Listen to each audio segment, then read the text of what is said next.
come from a very poor background, and we had no money for food at times, quite literally.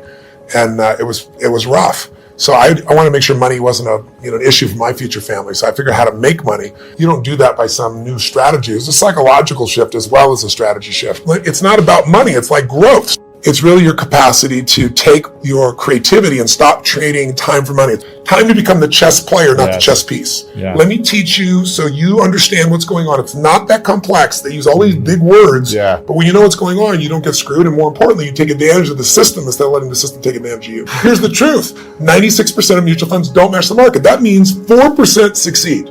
Now, what are your chances of picking the right mutual fund? Because one of the things Ray Dalio taught me, he said, Tony, everybody invests in what they think they know. He said, whatever you invest in your lifetime, that area is going to drop 50 to 70%. There's zero exception. He can show you mathematically and he can show you historically. So he said, you have to diversify even though you don't want to. And you have to divide these monies up. When you think you're in a balanced portfolio, you're not balanced. And the reason is stocks are 3 times more volatile than you'll find in bonds. What does that mean? You're 50-50 with your money, but you're not 50-50 with your risk. You're 95% at risk and 5% on the good side. That's why everybody loses. When you interview people that make at least $750,000 a year, right? Just under $1 million, 80% of them say they'll never retire. When you interview people that make a very little amount of money, they all talk about wanting to retire. And the people that do retire say they'll retire after 75. Because the real goal is not to have to work. If you don't work, you'll go stark raving mad because we all need to be productive to feel alive. So people's mistake is, and kids don't know this, adults don't know this, that you won't earn your way there, but you can compound your way there. I don't believe in emotional intelligence. I think it's useful, but I'm more interested in emotional fitness because intelligence is a capability. Fitness is a state of readiness. If you are fit, you can take that demand right now and you can deal with it. You can deal with that physical stress, that emotional stress. Same thing's true with psychological fitness, emotional fitness, right? So I'm pretty fit. And part of that is not because I'm so smart. Part of it is that I've taught this for decades. The most powerful muscles to me are not physical. They're as strong as important as they are. It's like faith is a muscle. Courage is a muscle. Determination is a muscle. Playfulness is a muscle. Passion unexpressed weakens. Faith untested gets smaller. So I'm always, I call it deep practice. I'm always pushing myself to the edge, and pushing yourself to the edge makes you stronger. But when things are bad, people think it's going to be bad forever. When things are good, they think it's going to be good forever. And they're always wrong. Life's cyclical. If you got $1 billion and every day you live pissed off and frustrated, the quality of your life is called pissed off and frustrated. But if you have nothing, but you're euphorically grateful for whatever you have, you're the richest person that you're going to know. He said, so it doesn't matter how much money you got if you don't have gratitude. Because I believe you have to condition it. You don't just hope that stuff shows up. So what are you most grateful for recently in your life? Gosh, so many things. I've buried 3 fathers and 1 mother, and that affects your life. I've had a physician look me in the eye and say you have a tumor in your brain. Wow. And so I've had those moments that when you've had extreme stress and you push your way through it, you build psychological muscle. It's like it takes a lot to knock me off. Well, you keep expanding what I would call really the threshold of your influence. Everybody has a threshold of control. And if you get beyond it, you kind of freak out. So I was working 18-hour days and nothing was working and I was broke and I felt embarrassed. I should be doing better than this. Sure.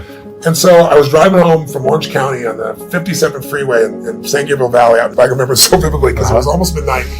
And I was at this breaking point. And then I was like, why am I not, doing better? And then I just pulled over the road, and I used to keep these journals. I still have them, written journals. And I wrote in big lines, the secret to living is giving. And I started crying. And I realized I am so focused on what am I not getting. I'm not focusing on what I'm giving. Yeah. So for 6 months, man, it turned me around. But then, something else to get in your body. It was in my head, it was in my heart, but it had to get in there to stay. And I started going through some really tough times. And I lost everything financially. And I was mad at everybody because I loaned a friend $1,000 and, I'd been doing well. And he didn't even return my phone call. And I thought, you know what? I got to eat. So I'm not going to drive my car because I'm not going to spend the gas. I'm not going to pay for parking. I'm going to go to an all-you-can-eat place and load up for the winter, right? So I can get more, like 1 meal a day. So I walked there for the 3 miles and I go, okay, I'm going to go and load up. And it was all about myself and getting through this. And this woman walked through the door, actually a very attractive lady. That's probably why I caught my attention. And I went to see who her boyfriend is, and there's nobody up there. There's a little guy down here. It was obviously her son. And he's wearing this 3-piece suit. He opens the door for her. He pulls out the chair for her. He stared into his mother's eyes. I mean, it was just pierced into her eyes. I don't know what it was, but something about him was just so moving. It was such a sweet, caring, loving young man to his mother that moved me. So I paid for my meal, walked up to this young man, introduced myself, and I had no plan. I just reached in my pocket, took all the money I had, changed dollar bills, and threw it right there in front of him. He looked at me like this. He goes, I can't take that. I said, sure you can. And I just walked out the door. But the reason I tell you the story is I had no car. I had no money. And what I felt was I should have been like, what the hell did you just do? I had no meal. What are we going to eat? I went home that night. I laid out a plan. And the plan was going to take me, 10 days, 2 weeks. So I thought, well, people fast for a week. I could fast for a week, that type of thing. And I was in this great mindset about it. And I woke up the next morning and I get the old regular snail mail shows up. And it's this guy I've called a zillion times who wouldn't return my call. I open it up. There's a check, $1,000 plus interest and an apology. Wow. So I'm sitting there and I started to cry, honestly. And I was just like, why did this happen, And I don't know if it's true, but I decided that day this happened because I did the right thing. Because I didn't have a plan. It wasn't a strategy. I just felt this little soul beside me. I knew it was right, and I did it. And I didn't do it because I thought I could or I couldn't. I didn't even think about it. And that's the day I became a wealthy man, because I didn't have any money, but scarcity left my body. You don't ever get beyond scarcity. You start behind it. You make a decision to get beyond it. And I had plenty of ups and downs since that time, various times in my life.